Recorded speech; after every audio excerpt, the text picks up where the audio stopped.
राजा विक्रमादित्य और वेताल। कथा क्रमांक संख्या 1। पापी कौन। राजा विक्रमादित्य वेताल को अपनी पीठ पे लादकर शमशान में साधना कर रहे उस योगी की तरफ चल पड़े। इधर उस वेताल ने राजा को पहली कहानी सुनानी शुरू करी। काशी में प्रताप मुकुट नाम का एक राजा राज करता था, जिसका बेटा ब्रज मुकुट एक दिन अपने परम मित्र चतुरसेन के साथ शिकार के लिए वन में गया। चतुरसेन अपने नाम की तरह ही बहुत बुद्धिमान था। दोनों शिकार खेलते खेलते नगर से बहुत दूर चले गए। रात हो जाने पर दोनों एक मंदिर में रुक गए। अगले दिन जब राजकुमार मंदिर के सामने बने सरोवर में स्नान करने गया तो वहां उसने एक राजकुमारी को देखा। राजकुमार उस पर ऐसा मोहित हुआ कि उसने उस राजकुमारी से विवाह करने का प्रण कर लिया। वो राजकुमारी भी राजकुमार को देख रही थी, मगर इससे पहले कि दोनों का परिचय होता, राजकुमारी वहां से चली गई। जाते जाते उसने अपने जूड़े से एक कमल का फूल निकाला और उसे अपने कान से लगाया, फिर दांतों से कुतरा, फिर पैर के नीचे दबाया और फिर उस फूल को अपनी छाती से लगा लिया। राजकुमारी के ऐसे चले जाने पर राजकुमार बहुत निराश था। जब चतुरसेन वहां आया तो राजकुमार ने भरे दिल से उसे सारी घटना कह सुनाई कि राजकुमारी के बिना परिचय दिए चले जाने की वजह से अब वो उसे कभी नहीं ढूंढ पाएगा। इस पर चतुरसेन ने राजकुमार को बताया कि वो राजकुमारी इशारे में उसे अपने बारे में सब कुछ बता गई है। कमल का फूल सिर से उतार कर कानों में लगाने का मतलब कि वो कर्नाटक राज्य की राजकुमारी है। फूल को दांत से कुतरने का मतलब कि वो राजा दंतबाद की बेटी है। पाँव में दबाने का अर्थ ये कि उसका नाम पद्मावती है। और फूल को अपनी छाती से लगाने का मतलब ये कि वो राजकुमारी भी राजकुमार को अपना पति मान चुकी है। ये सुनते ही राजकुमार खुशी से झूम उठा। वो दोनों तुरंत ही अपने घोड़ों पे सवार होकर के कर्नाटक राज्य की तरफ चल दिए।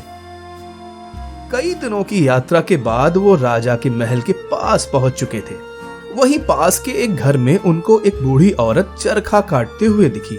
उन्होंने उस औरत को बताया कि वो एक सौदागर हैं और इस नगर में व्यापार के लिए आए हैं। उसने राजकुमार और चतुरसेन को अपने घर में रहने की जगह दे दी। एक दिन उस औरत ने बताया कि वो राजा की बेटी पद्मावती की दाई थी।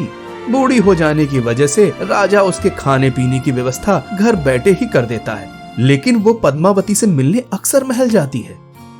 ये सुनते ही राजकुमार ने उसे अपनी सारी सच्चाई बता दी और ये भी कि वो राजकुमारी से विवाह करना चाहता है।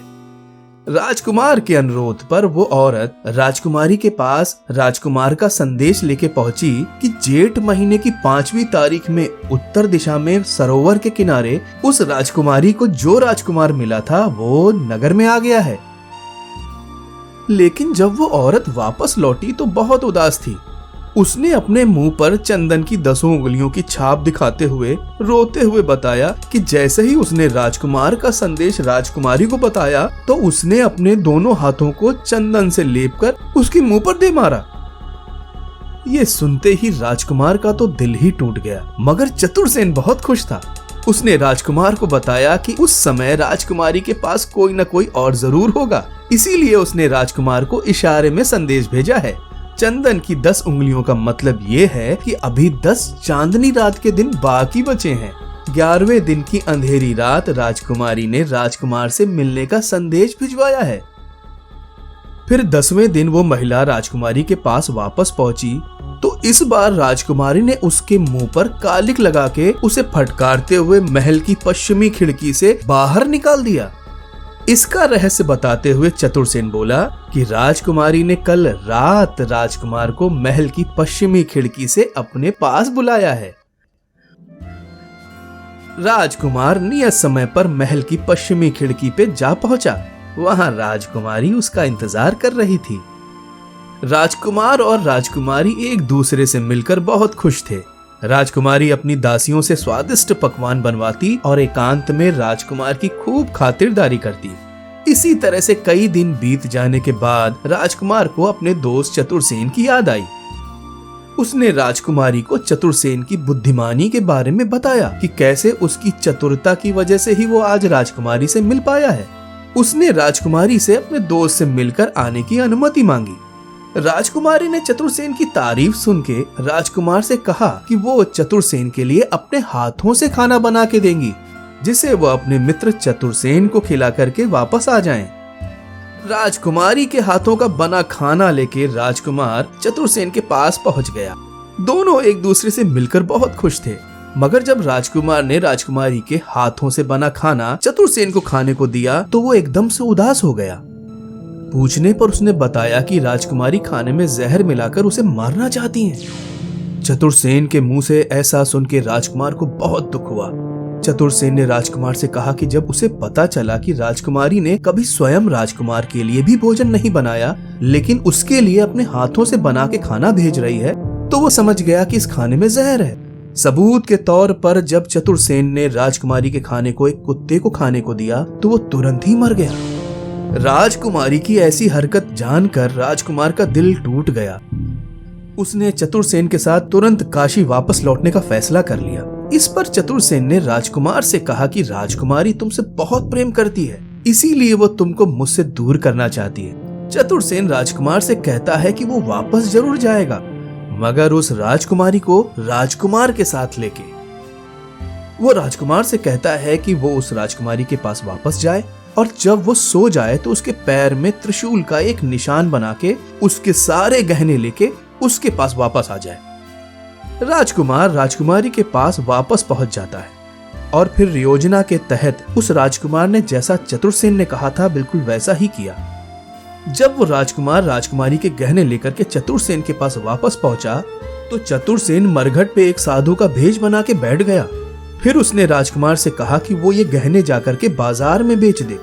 उसने राजकुमार से कहा कि वो गहने बेचते समय पकड़ा जरूर जाएगा और जब वो पकड़ लिया जाए तो वो ये दलील दे कि ये गहने तो वो अपने गुरु से लेके आया है, जो मरघट पे बैठकर डाकिनी की साधना कर रहा है। और फिर जैसा चतुरसेन ने कहा था वैसे ही राजकुमारी के गहने सुनार ने पहचान लिए और दोनों जल्दी ही पकड़ के राजा के सामने पेश कर दिए गए। राजा के सामने चतुरसेन ने कहा कि वो तो एक योगी है जो मरघट में बैठकर डाकिनी मंत्र साधना कर रहा है। ये गहने तो उसी डाकिनी के हैं जिसने साधना से प्रसन्न होकर के स्वयं आकर के उसे दिए हैं। चतुरसेन ने राजा को बताया कि उस डाकिनी की पहचान ये है कि उसके पैरों पर एक त्रिशूल का निशान है। पूरी बात सुनने पर राजा की बेचैनी बढ़ गई। रानी से उसने जब राजकुमारी के पैरों की जांच पड़ताल करवाई तो राजकुमारी के पैरों में वैसा ही त्रिशूल का निशान देखकर राजा ने मान लिया कि मरघट की वो डाकिनी उसकी राजकुमारी ही है। राजा ने लोकलाज के डर से राजकुमारी को देश से बाहर निकालने का फैसला कर लिया। राजा के मंत्री राजा के आदेश पर राजकुमारी को पालकी में बैठाकर कर्नाटक राज्य की सीमा के बाहर जंगल में छोड़ आए। इधर राजकुमार और उसका दोस्त चतुरसेन इसी इंतजार में थे।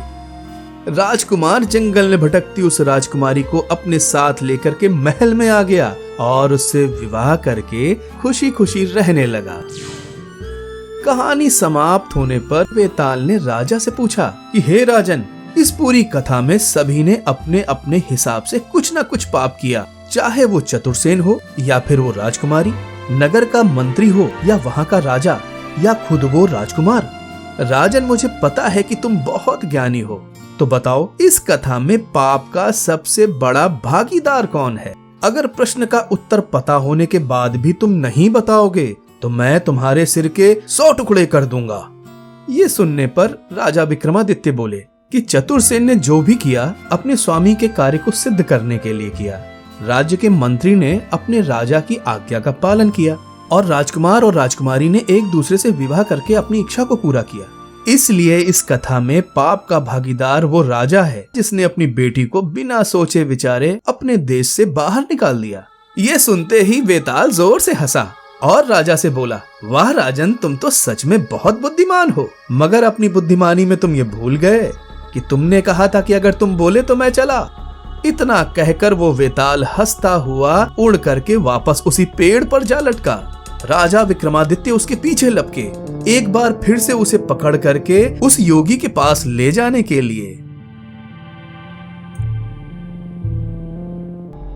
कभी डराने तो कभी गुदगुदाने वाली, कभी रोमांस तो कभी खौफ का एहसास कराने वाली ऐसी ही कहानियों का मजा लेने के लिए चैनल को सब्सक्राइब करके बेल आइकन दबाना न भूलें।